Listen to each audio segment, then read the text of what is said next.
The David Pakman Show at davidpakman.com.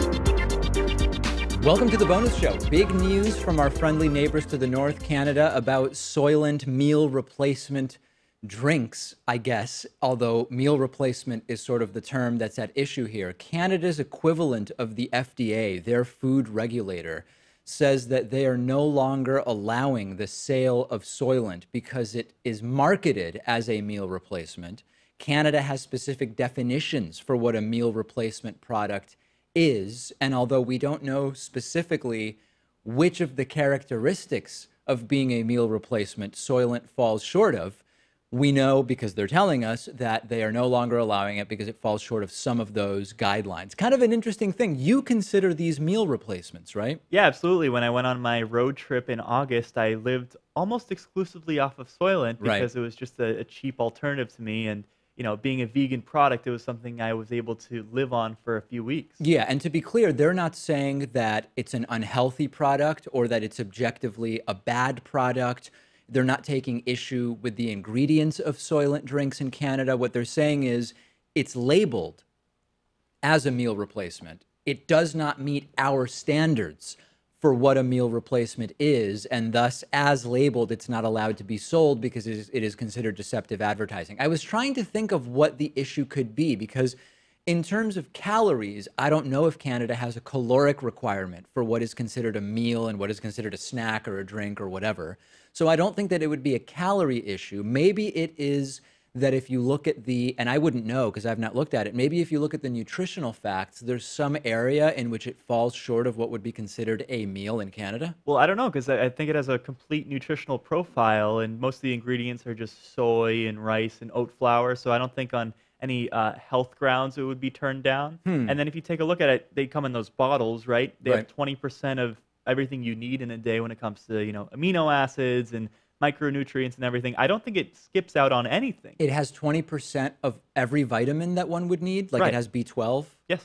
Interesting. Yeah, I don't know what it is. In any case, what we do know is that Canada's food regulators are stricter than the FDA in the United States. So it's not, and in fact, this applies to lots of countries, not every country, but many countries at our level of development do have both stricter labeling guidelines and more generally stricter regulatory sort of effect on food. And it's mostly, you know, when it comes to whole foods like produce, for example, that is less different from one country to another. But when it comes to sort of factory foods, that's where I think you see more of a difference and you see other countries regulating in a different way.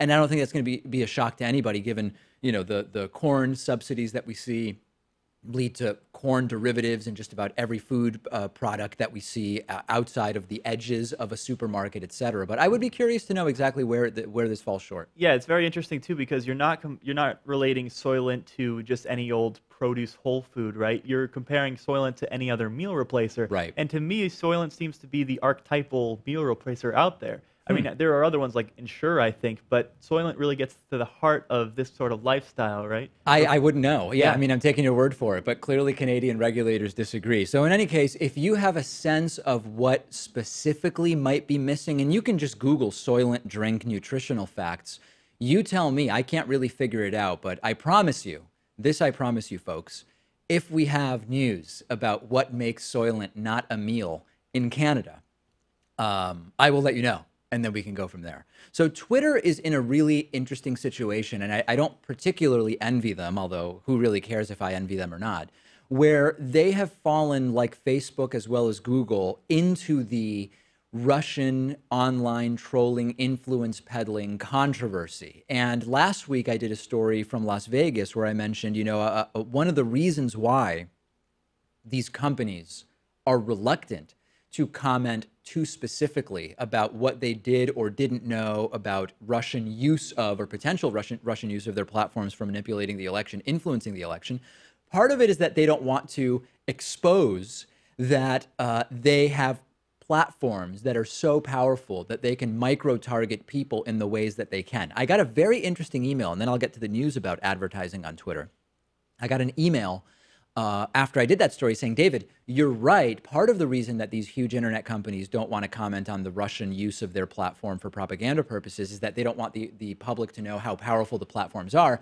But the other reason is that they don't want to make it clear, they don't want it to be known that they have trouble controlling these platforms, that very often the review process is limited to sometimes as few as a few hundred people, when there are millions and millions and millions of ads served every single day. So that I wasn't wrong in my assessment, but a couple people said what you're missing, David, is that they don't want you to realize that they really don't have a firm grasp on what it is that's running, and their primary motive is profit, of course. So now, as the pressure has continued to mount on Twitter, Twitter is going to be providing more information about any political advertising on its platforms. Twitter put out a blog post yesterday, and they said that now any what they're calling electioneering ads meant to impact or influence a particular election, are going to need to be disclosed more clearly, and they are going to be subject to some regulations which the FEC puts in place for other types of political advertisements. Now, I think that this is good news, right? You go on Twitter, you're going to see clear labeling for political ads. You're going to see the name of the campaign or the organization that has purchased the ad. You're also going to see how much they spent, which is a mere curiosity I think is very interesting. But will this actually be transparent in the following sense? Super PACs are very often deliberately blandly named, right? It's the American Values and Future PAC. What does that really tell you, right? Who funds that PAC? And very often, it's the funders of the super PACs that are what we don't know and the most interesting thing to know. So yes, this is a good thing. But at the same time, if you go on Twitter and you see an ad saying vote this way or that way in this election or on question 2 or on question 3, this was funded by Moving America Forward Progress PAC or whatever. Okay, that's fine. Now you need to try to figure out, well, who are the contributors to that? And that's not always easy to do. So good, but is it really the pinnacle of transparency from a pragmatic perspective? I don't really think so. And you also have to wonder how effective this is going to be, because so many people nowadays get their news from social media. And, you know, let's say they come out with some statistic or something that you think is questionable, or they come up with some point that you just disagree with. You'll ask them, where did you get that? What was your source on it? And they'll respond by saying Twitter. Now, do they ever take the extra step to look into where the facts came from? No, they just list the platform. And I don't think having a transparency center is going to help that at all. No, I mean, it'll help, you know, at least in terms of money, right? Like who has put the money forward for this, but it's not really going to allow us, if we're trying to think about finding out, you know, at the baseline epistemology around our beliefs, why and how do we come to hold the beliefs we hold? And I'm going very, very meta here. I don't think it'll make much of a difference, but I completely agree with this, right? I mean, I think it's important not to, just because this is not perfect and just because it falls incredibly short of what really we would like to see in terms of disclosure and following the money within the news and political industry, I still think it's good that Twitter is doing this. I got some people who emailed me and they said, David, this is idiocy. This is a total distraction. This is going to communicate nothing to anyone other than providing a PR opportunity for Twitter. I mean, pretty cynical view. And the other interesting thing about this, too, is it's not only going to show the criteria that led an advertiser to target them, it also shows the personal info that appealed to those advertisers that you may have listed. Right. Yeah. And that is interesting because I think a lot of people don't realize the extent to which your actions on social media can sort of predispose you to be on the receiving end of very specific and targeted advertising. Okay. Alaska lawmakers reportedly are declining Donald Trump's offer to change the name of Mount Denali back to Mount McKinley. North America's largest mountain is currently Denali. And Donald Trump proposed changing the name back to Mount McKinley. And Senator Dan Sullivan, who's a Republican from Alaska, he gave a speech recently at the Alaska Federation of Natives annual convention. And Donald Trump had offered to reverse the Obama-era order, changing the name to Denali.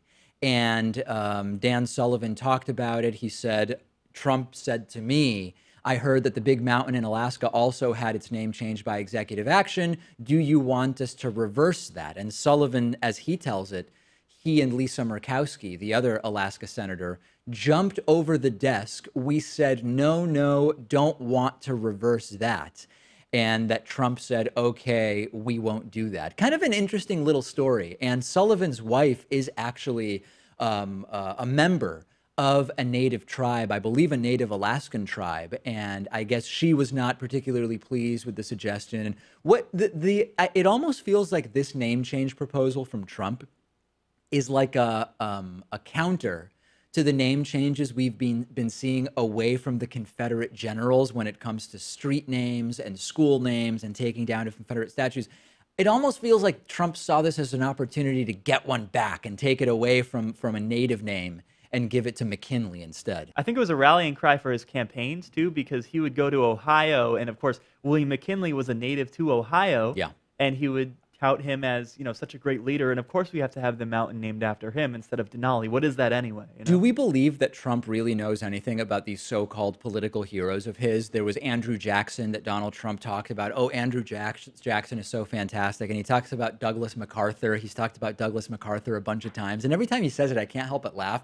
Do we really think Trump knows anything about these people other than maybe the one-liner that somebody gave him right before he mentioned it? Yeah, it all comes from folklore, I think. Like General Patton, for example. He just thinks of him as such a tough guy. Yeah. And maybe that had to do with his pick of General Mattis as defense secretary. Like, oh, Mad Dog Mattis. That's a great name. It's just reminiscent of General Patton, I think. Yeah, it's all optics. It's all optics for Trump and who's going to appear strong, who's going to seem strong. And it quite frankly, none of it communicates to me any serious thought or philosophy. And the more we learn about Donald Trump, the more it's clear that he is completely devoid of any actual personal philosophy. Would you find it actually offensive to change the name from Denali to McKinley?